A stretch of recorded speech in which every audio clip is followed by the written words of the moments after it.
नमामि विघ्नविनाशनं गणाधिपं गजाननं प्रसिद्धिसिद्धिदायकं वरप्रदं विनायकम्।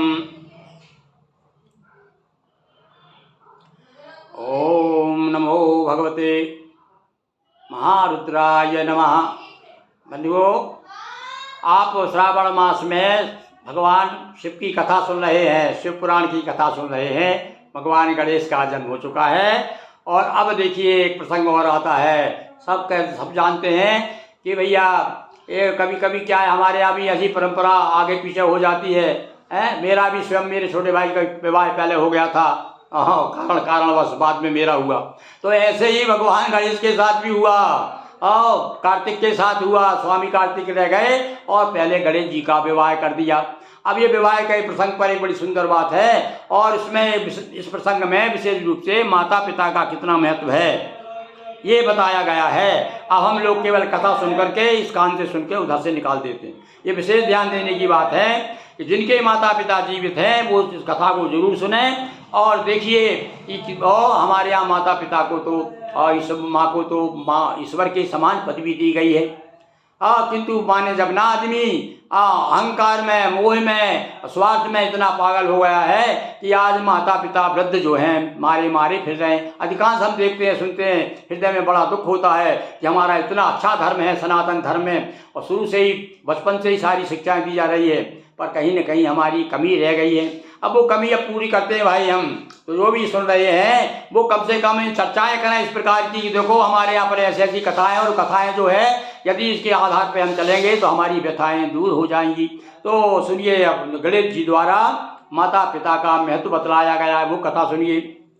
शिवा तथा शिव विचारा और सुत भय शादी जोग, कुछ ऐसी युक्ति करे जुड़े सहज संयोग। एक बार बैठे तो माता पार्वती बैठी हैं, पिताजी बैठे हुए हैं, महादेव जी, और आपस में चर्चा कर रहे हैं। देखो पार्वती, अपने को अपने पुत्रों की भाई शादी कर देना चाहिए।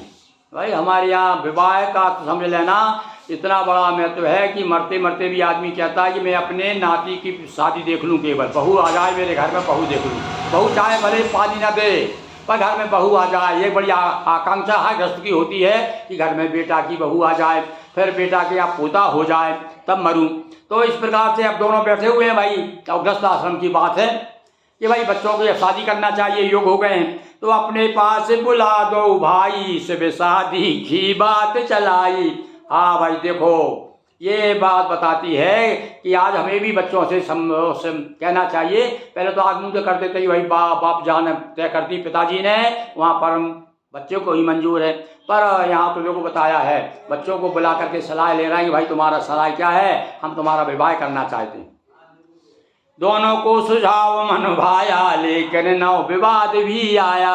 जब ये पार्वती जी ने सुझाव दिया कि बेटा अरे हम आपकी शादी करना चाहते हैं, तो चलो भैया स्वामी कार्तिक की शादी हो जाए। और गणेश जी खड़े हो गए, कैसे हो जाए, पहले हम शादी कराएंगे। स्वामी कार्तिक अरे वारे वाह, तू कैसे शादी कराएगा, बड़ा भाई तो मैं हूँ। और ये इस प्रकार से दोनों भाइयों में विवाद हो गया। दोनों ने अपना मन चाहा, पहले मेरा हो ये विवाह। दोनों चाहते हैं कि पहले हमारी शादी हो जाए। असमंजस में शंभु भवानी दिखी उलझती हुई कहानी। अब यहाँ पर भैया चक्कर में पड़ गए दोनों। अब क्या किया जाए, बच्चों को संतुष्ट भी करना है, उनका मन भी रखना है। दोनों बच्चे बहुत प्यारे हैं। अब तो उन्होंने फिर एक युक्ति सोची। दोनों ने एक युक्ति विचारी, शर्त सामने एक हमारी। अब उनके सामने, बच्चों के सामने शर्त रख दी। हाँ भाई सुनो, क्या शर्त रख दी कि पृथ्वी पर कम्मा कर आए और वो ही प्रथम सुअवसर पाए। जो पृथ्वी का चक्कर लगा के आ जाएगा, प्रदक्षिणा करके आ जाएगा, पहले उसका नंबर लग जाएगा, उसका विवाह होगा। सुने स्कंद मोर को लेकर और तुरंत उड़े, मन हर्षित होकर, देर नहीं की उसका आशीर्वाद, पापा अभी मैं जाता हूँ। और मोर पे बैठ करके गए स्वामी कार्तिक चल दिए। मोर वाहन है उनका, सभी जानते भैया। और हमारे गजानन, गजानन लला जो है उनका वाहन तो भैया छोटा सा चूहा है। अल्प समय हो ज्यादा कामा, बुद्धि बल प्रवीण गुण धामा। पर गणेश जी थोड़े समय में बड़ा काम करके दिखाने वाले हैं, इसलिए तो उनको बल बुद्धि आगार गुण निधि कहा गया है। सोचा श्री गणेश मन माही और मात पिता त्यू लोक समाही। गणेश जी ने मन में सोचा, सुन रखा होगा उन्होंने संतों के द्वारा, नारद के द्वारा, अन्य ऋषि कहते रहते हैं संसार में माता पिता के समान कोई बड़ा नहीं है, पूज्य नहीं है। तो आसन माँ बैठा पिता अरु माता तिलक लगा कीनी, आसन बिठा पिता अरु अम्मा तिलक लगा कीनी पर कम्मा। माता पिता आओ बोला, कहने लगे गणेश जी, हाँ पिताजी जरा एक मिनट आइए और माता जी आप आइए। दोनों को बिठाल करके उनकी तिलक लगाया, आरती उतारी और हाथ जोड़ करके साथ पर कम्मा लगा दी और खड़े होकर कहने लगे, हाँ मेरा विवाह कर दीजिए।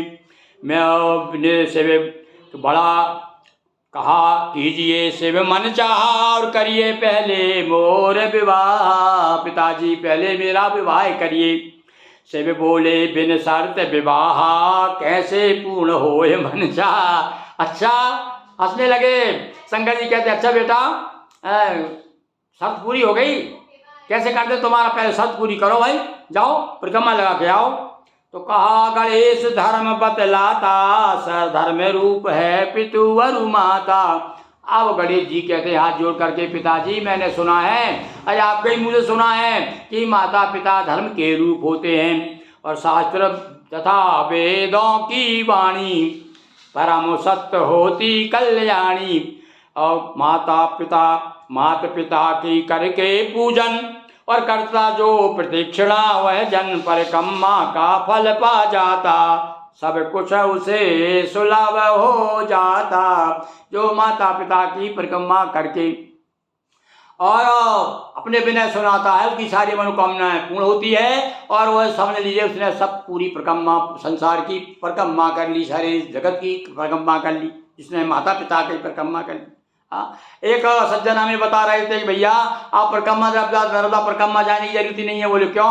बोले किसी परिक्रमावासी को बुलाओ और भोजन कराओ, उसे पता मत चलने दो और चुपचाप उसकी धोखे से उसकी साथ परिक्रमा लगा दो, परिक्रमा का फल मिल जाए। भाई ये तो धोखा है यार, घर बैठे सब कुछ लेना चाहते हो, ये बहुत गलत बात है। हाँ, ये तो महिमा बताई है कि भाई नर्मदा जी का जो भक्त है उसकी महिमा ये है कि परिक्रमा करने से उसका फल जरूर मिलेगा आपको कुछ न कुछ, पर ये तो नहीं कि भाई आप जाए नहीं। पर यहाँ तो भैया माता पिता की बड़ी विशेष महिमा बताई गई है।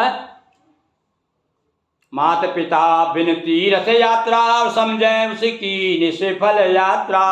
जो माता पिता की आज्ञा के बिना, उनकी संतुष्टि के बिना, उनकी सेवा के बिना जो तीर्थ यात्रा पे जाता है उसकी यात्रा निष्फल हो जाती है। चरण मातु पितु के हैं तीर्थ सेवन से हो पूर्ण मनोरथ। सीधी सी बात है भैया, जो माता पिता की, अरे हमारे यहाँ तो यहाँ तक कथा है पर हम लोग सब जानते जरूर पर मानते कहाँ हैं। और एक भक्त था ना, विट्ठल नाथ का नाम सुना है, विट्ठल देव है।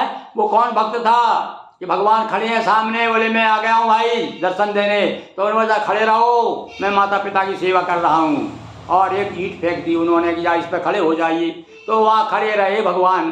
तो विट्ठल देव नाम से पूजे जाते हैं महाराष्ट्र में भगवान विष्णु। तो भैया हमारे यहाँ तो माता पिता का इतना महत्व है कि जो माता पिता का सेवक होता है भगवान भी उसके आगे हाथ जोड़े खड़े रहते हैं, यहाँ तक बताया है। तो वेद शास्त्र सब करते गायन करिए मम विवाह जो आयोजन सुन पितु मात मुदित भय भारी। सुन पितु मात मुदित भय भारी बात सत्य है पुत्र तुम्हारी। अरे भैया वेद शास्त्रों की बात उनको ही द्वारा रचे गए हैं सारे वेद शास्त्रों, अब कैसे नकारेंगे।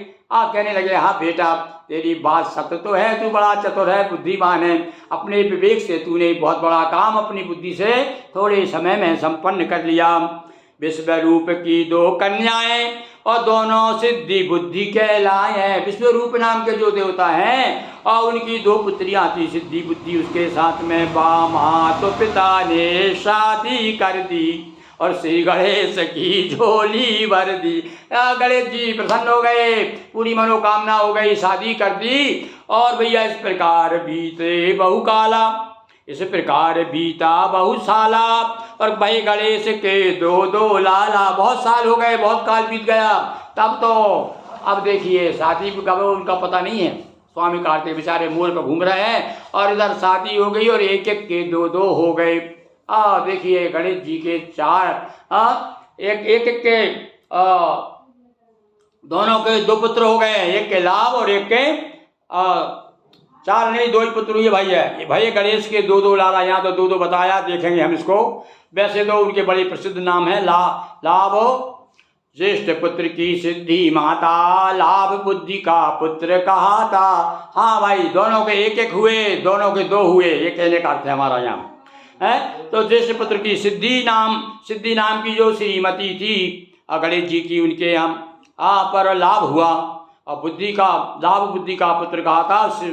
सिद्धि जो है ज्येष्ठ पुत्र की, सिद्धि माता लाभ बुद्धि का पुत्र। इधर लौट कर कार्तिक आए, नारद समाचार सब गाए।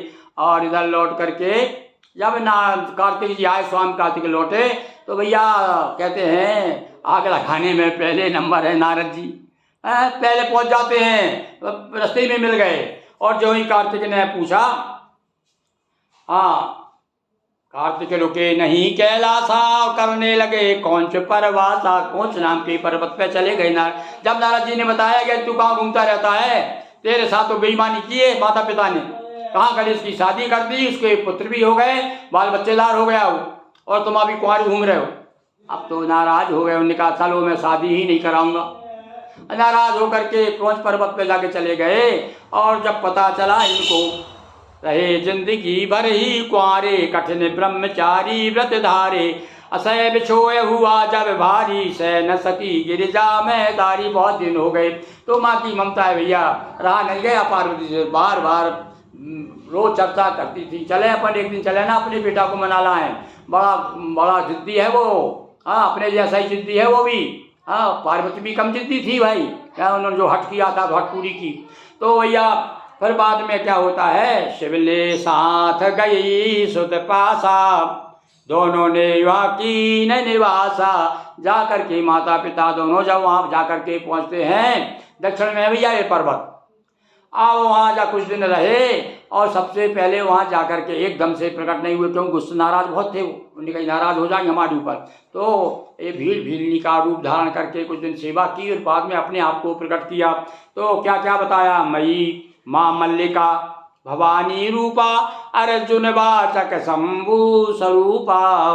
और मल्लिकार्जुन नाम से, अर्जुन नाम के भील हो गए वहाँ, और मल्लिका नाम से दोनों ने वहाँ जा करके भगवान दर्शन दिए। तब माँ मल्लिकार्जुन रूप से भगवान शिव का वहाँ एक ज्योतिर्लिंग स्थापित हो गया। सुत से मिलन हेतु पितु माता गए, भये तह लिंग सुख्याता। अपने पुत्र से मिलने जब वहाँ गए और जब पुत्र का भाव देखा, वो भी बहुत चाहते थे माता पिता को, तो उन्होंने कहा पिताजी आप यहीं पर मल्लिकार्जुन के नाम से विराजमान होइए। तो भगवान ज्योतिर्लिंग के रूप में वहाँ पर स्थापित हैं। तो मल्लिकार्जुन के नाम से ज्योतिर्लिंग प्रसिद्ध, दर्शन पूजन भजन से कार्य हो ये सब सिद्ध। बोलिए मल्लिकार्जुन भगवान की जय, स्वामी कार्तिक भगवान की जय। हर हर महादेव शंभो।